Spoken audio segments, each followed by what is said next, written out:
जब वो एक लड़का था तो मार्टिन लूथर किंग सब लोगों को साथ ले चलने का सपना देखता था। उसने अपनी ज़िंदगी इस ख्वाब को सच करने में गुजार दी। मार्टिन जनवरी 15, 1929 एटलांटा जॉर्जिया में पैदा हुआ। मार्टिन को बाइसाइकिल चलाने का शौक था और बाइबल की वर्सेस याद करता था। मार्टिन के 2 फ्रेंड थे जो कि दोनों वाइट थे। एक दिन उन्होंने इससे कहा कि वो अब उनके साथ नहीं खेल सकता। उसने अपनी माँ को बताया तो उसकी माँ ने कहा कि ये मसला बहुत पुराना है, जब ब्लैक पीपल जो हैं वाइट्स के स्लेव हुआ करते थे। मगर स्लेवरी का दौर तो ख़त्म हो गया, लेकिन वाइट पीपल अभी भी ब्लैक्स को बुरे तरीके से ट्रीट करते थे। वाइट्स और ब्लैक अब अलग रहते हैं। ब्लैक्स के बच्चे वाइट के स्कूल में नहीं पढ़ सकते। फाउंटेन और बसेस और रेस्टोरेंट क्लब्स पर ओनली वाइट्स की साइन लगी हुई है। मार्टिन की माँ ने उसे कहा था कि तुम एक दिन दुनिया को हिला के रख दोगे। मार्टिन ने बाद में गांधी के बारे में पढ़ा और वो उसे एडमायर करता था। मार्टिन यूनिवर्सिटी में एक लड़की लोरेटा स्कॉट से मिला। बाद में दोनों को लव हुआ और 1953 में उन्होंने शादी कर ली। 1954 में यूएस के सुप्रीम कोर्ट ने फैसला किया कि अब ब्लैक और वाइट स्टूडेंट्स एक साथ पढ़ सकते हैं। इससे मार्टिन को उम्मीद मिली कि कंट्री इज़ चेंजिंग। मार्टिन ने अपनी पढ़ाई मुकम्मल की थी और अब उसे डॉक्टर किंग कहा जाता था। नवंबर 1955 में मार्टिन और लोरेटा को एक बच्चा पैदा हुआ और अगले कुछ और सालों में 3 और बच्चों ने मार्टिन के घर में जन्म लिया। उन दिनों ब्लैक्स को बस के पीछे बिठाया जाता था, यही वहाँ का रूल था।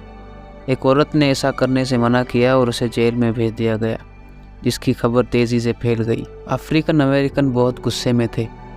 उनको इस कानून से नफरत थी, तो उन्होंने इस बस से बाइकआउट करने का फैसला किया। अगर बसेस खाली रहेंगी तो बस कंपनीज को नुकसान होगा। लोगों ने बाद में मार्टिन लूथर किंग को अपना लीडर बनाया। उसने लोगों को बसेस पर चढ़ने से मना किया और लोगों ने ऐसा ही किया। बाइकआउट के दिनों में कुछ हेटर वाइट लोगों ने मार्टिन के घर पर बम फेंक दिए। वो घर भागकर गया और देखा कि उसके वाइफ और बच्चे सही सलामत मौजूद हैं। बस बाइकआउट 1 साल से भी ज़्यादा तक चला और फाइनली सुप्रीम कोर्ट की तरफ से फैसला हुआ कि जो जिस सीट पर चाहे बैठ सकता है, चाहे वो ब्लैक हो या वाइट। मार्टिन के पीसफुल प्रोटेस्ट ने आखिर काम कर दिया। 1957 में मार्टिन SCLC ग्रुप का प्रेसिडेंट बना। मार्टिन को इम्पोर्टेंट सिविल राइट्स लीडर के तौर पर जाना जाता था। वो पूरी कंट्री में स्पीचेस देने जाता था। मार्टिन 1963 में बर्मिंघम अलाबामा गया। वहाँ ब्लैक्स को सेम स्टोर्स में, रेस्टोरेंट्स में आना मना था। वहाँ का police chief Eugene Connor African American से नफरत करता था और उसकी वार्निंग थी कि इस शहर में कोई प्रोटेस्ट नहीं करेगा। अगर किसी ने किया तो इन गलियों में खून बहेगा। लेकिन कुछ लोगों के ग्रुप्स ने प्रोटेस्ट किया। कॉनर ने उन लोगों को अरेस्ट करवाया और जेल्स भर गई। मार्टिन भी वहाँ अरेस्ट हुआ। मार्टिन ने मिनिस्टर्स को लेटर लिखा और कहा कि अब हम वेट नहीं करेंगे। अफ्रीकन अमेरिकन्स के साथ 1000 सालों से ऐसा होता आ रहा है। मार्टिन को यकीन हुआ कि अब सिविल राइट्स का वक्त आ गया है और जल्दी ही स्टूडेंट्स, बच्चों और लोगों ने पीसफुल मार्च शुरू कर दिया। तभी कुछ खौफनाक वाकया हुआ। इनको पीछे धकेलो, पुलिस चीफ ने ऑर्डर दिया।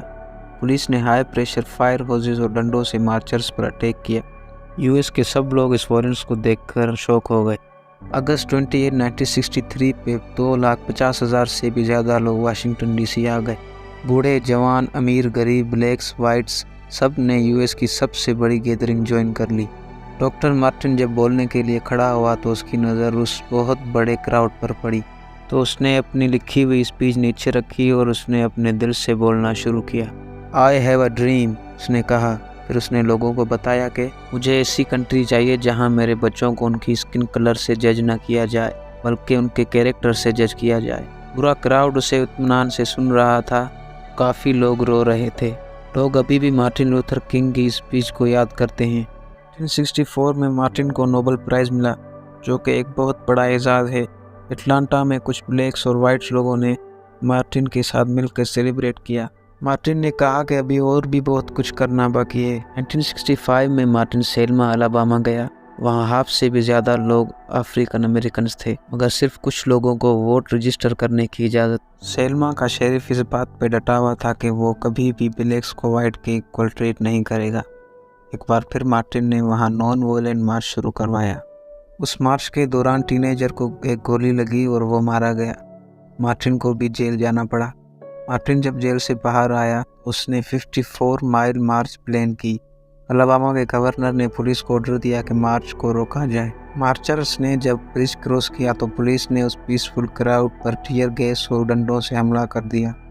70 लोग जख्मी और हॉस्पिटलाइज हुए। ये खबर रिपोर्ट्स और टेलीविज़न पर फैल गई। रिपोर्टर्स ने उस दिन का नाम रखा ब्लडी संडे। मार्टिन ने मदद बुलाई। बहुत से रिलीजियस लीडर सिल्मा पहुंच गए एक और मार्च के लिए। बहुत से लोग ब्लैक्स, वाइट्स, ज्यूज और क्रिश्चियंस ने प्रोटेस्ट में गाया कि we shall overcome. President Lyndon Johnson ने 1965 में वोटिंग राइट्स एक्ट साइन किया। नए कानून में ब्लैक्स और वाइट्स के इक्वल राइट्स थे, मगर अभी तक खास चेंज न आई थी। मार्टिन ने अप्रैल 1968 में वाशिंगटन में एक और मार्च प्लान की, सब रेस के लोगों के लिए जो कि गरीब थे। इसका नाम था पुअर पीपल्स कैंपेन। इससे कुछ हफ्ते पहले अफ्रीकन अमेरिकन मजदूर और गार्बेज वर्कर्स ने स्ट्राइक लगाई थी लो पे और अनइक्वल ट्रीटमेंट पे। मार्टिन ने भी उनका साथ देने का फैसला किया। मार्टिन को यकीन था कि एक दिन इक्वल राइट्स जरूर जीतेगा। अगली सुबह जब मार्टिन ने अपने होटल रूम के बाहर कदम रखा तो एक गनमैन ने उसे शूट कर दिया। मार्टिन उसी वक्त इंस्टेंटली फौत हो गया। उसकी मौत की खबर ने पूरी कंट्री को शॉक कर दिया। मार्टिन के फ्यूनरल के दिन नियरली 1 लाख लोगों ने साइलेंस में उसको फॉलो किया। मार्टिन की टॉम्ब स्टोन पर उसकी स्पीच के अल्फाज लिखे हुए हैं, I have a dream, free at last, thank God almighty, I am free at last. Martin Luther king junior उसकी लीडरशिप और करेज की वजह से पूरी दुनिया में जाना जाता है। वो अपनी पूरी लाइफ अपने बिलीव्स से सच्चा रहा। उसने मिलियंस को इंस्पायर किया जस्टिस और चेंज के लिए। मार्टिन लूथर किंग जूनियर ने सबको एक पर्सन की तब्दीली लाने की पावर दिखाई और उसके वर्ड्स और आइडियाज़ अभी तक लोगों को हिम्मत और उम्मीद देते हैं।